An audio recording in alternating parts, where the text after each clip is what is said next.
Shalom saudara terkasih di dalam Tuhan. Ya, pada kesempatan kali ini saya ingin mengajak saudara untuk kita boleh merenungkan firman Tuhan mengenai rancangan Tuhan.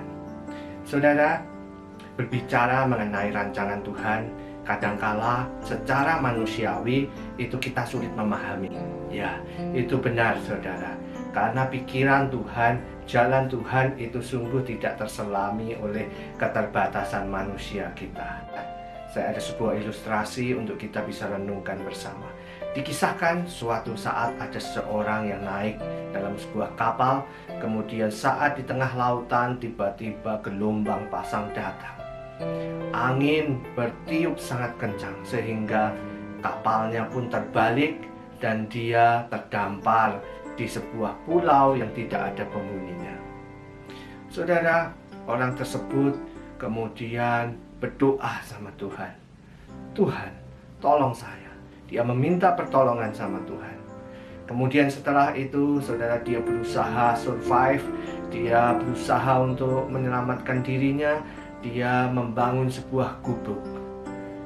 Dan gubuk itu dia maksudkan untuk melindungi dia dari dinginnya malam maupun dari hewan-hewan buas yang mungkin saja bisa menyerang dia sewaktu-waktu.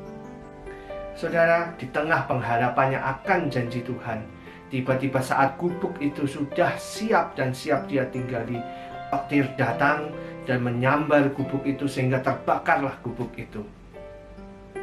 Saudara, orang itu kemudian merasa terpuruk, merasa Tuhan, kenapa jawaban doanya seperti ini?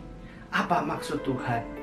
Dia berdoa minta tolong sama Tuhan, seturut rencana orang itu. Namun mengapa justru Tuhan memberikan petir yang menghanguskan harapannya?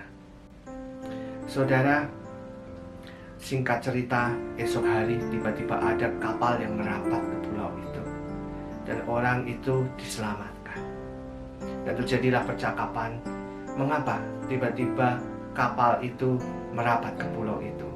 Sang nahkoda berkata, pulau itu tidak ada penghuninya. Waktu kapal kami lewat malam hari, tiba-tiba kami melihat kepulan asap dan api, sehingga kami memutuskan untuk merapat, karena siapa tahu ada orang yang membutuhkan di situ. Saudara, kalau kita melihat secara sepotong-potong rencana Tuhan, jawaban doa Tuhan dalam setiap pengharapan kita, kita pasti akan bingung untuk memahami rencana Tuhan. Tapi dari ilustrasi tadi kita bisa lihat bahwa rencana Tuhan itu selalu mendatangkan kebaikan. Rencana Tuhan itu memang sulit kita pahami. Di Mazmur pun dikatakan bahwa kita akan sulit memahami rencana Tuhan, karena memang jalan Tuhan itu tidak terselami oleh keterbatasan pikiran kita.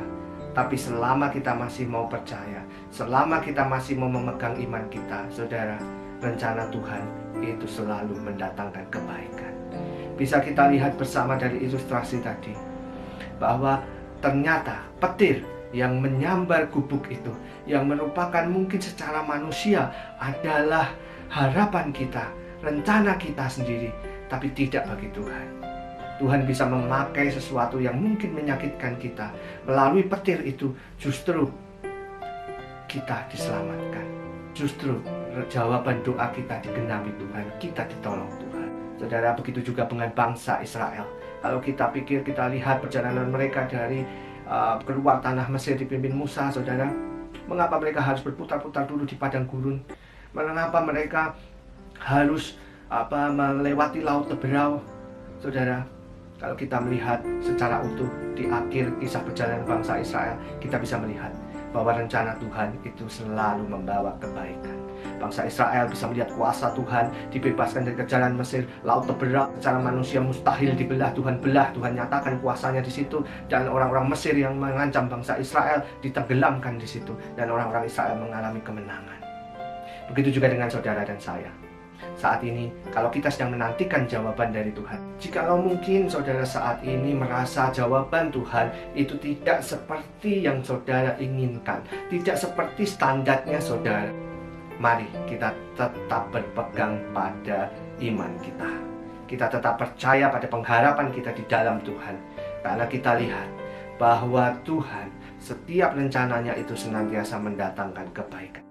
Biarlah secara manusia mungkin kita tidak memahami apa yang Tuhan jawab dalam setiap pergumulan kita saat ini. Mungkin Tuhan memberikan sesuatu hal yang tidak menyenangkan bagi kita. Tapi mari kita lihat gambaran besarnya Tuhan. Mari kita lihat dengan iman kita bahwa kita percaya. Kalau kita tetap kuat, kita tetap setia, kita tetap berpengharapan di dalam Tuhan, manut sama jalannya Tuhan, kita melihat bahwa akhir semua itu, rencana Tuhan itu selalu mendatangkan kebaikan. Dan percayalah bahwa janji-janji Tuhan itu ya dan amin. Dialah Alfa dan Omega. Dialah yang awal dan yang akhir. Yeremia 29 ayat 11 juga mengatakan bahwa rancangan Tuhan itu selalu membawa damai sejahtera dan bukan rancangan kecelakaan. Tetap semangat, tetap percaya, tetap berpengharapan sama Tuhan. Tuhan Yesus memberkati saudara.